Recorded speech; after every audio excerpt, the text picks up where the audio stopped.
अनेक मावळे त्या ठिकाणी काम करत आहेत, अनेक शिवभक्त त्या ठिकाणी मनापासून काम करत असतात.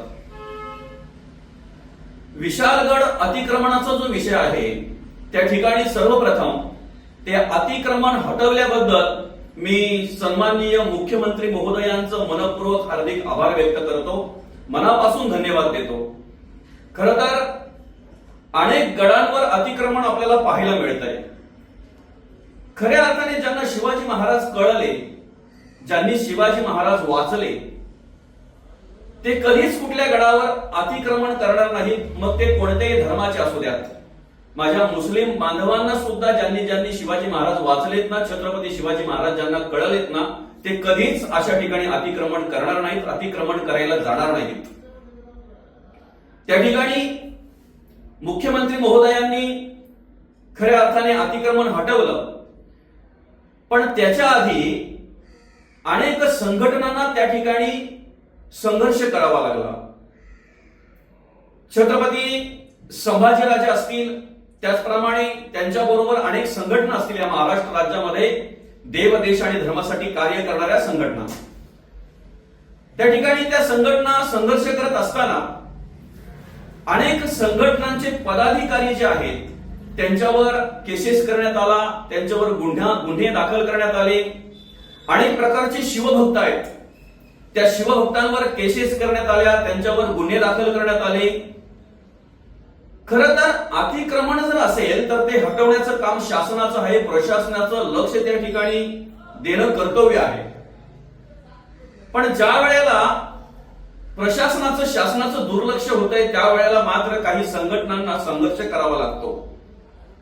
शासनाला माझी विनंती आहे आमच्या शंभुदुर्ग संघटनेच्या वतीने की ज्या ज्या शिवभक्तांवर अन्याय झाला असेल, केसेस झाल्या असतील, त्या ठिकाणी संघर्ष करत असताना त्यांच्यावर अन्याय झाला असेल, त्यांना न्याय द्यावा आपण. आणि खऱ्या अर्थाने त्या ठिकाणी जे कार्य तुम्ही केलं ते अतिक्रमण नष्ट करण्याचं, त्याच पद्धतीने ज्या ज्या गडांवर अतिक्रमण आपल्याला पाहायला मिळतंय, दिसतंय, ते सगळं अतिक्रमण आपण काढण्याचा प्रयत्न करावा आणि सगळे गड छत्रपती शिवाजी महाराजांचे मुक्त करावेत त्या अतिक्रमणापासून, अशी शंभुदुर्ग प्रतिष्ठानच्या वतीने मी विनंती करतो. खऱ्या अर्थाने आमचे मार्गदर्शक आदेशजी चौधरी दादा यांच्या मार्गदर्शनाखाली ही संघटना कार्य करत असते. अनेक मावळे या संघटनेला समाविष्ट आहेत, अनेक मावळे या संघटनेचं काम करतायत. ही संघटना काम करत असताना कधीही कोणावर अन्याय करत नाही. अन्याय झाला असेल एखाद्यावर तर त्याला न्याय द्यायचं काम आमची संघटना करत असते.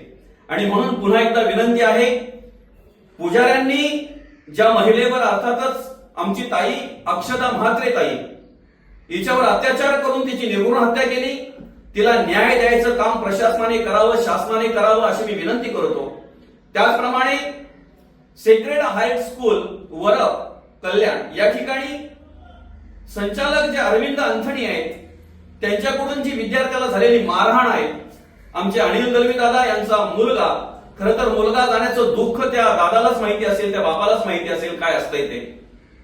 अनिश दादा दळवी या गोंडस मुलाने, या निरागस मुलाने आत्महत्या केली. त्याला आत्महत्या करण्यास परावृत्त करणाऱ्या जे कोणी असतील त्याच्यामध्ये दोषी, त्यांच्यावर कठोर कारवाई व्हावी अशी मी आपणास या व्हिडिओच्या माध्यमातून विनंती करतो. आणि त्याचप्रमाणे पुन्हा एकदा विशालगड मुक्त केला, त्या ठिकाणी अतिक्रमण जे होतं ते अतिक्रमण काढलं, म्हणून पुन्हा एकदा मुख्यमंत्री महोदयांचं मी माझ्या शंभू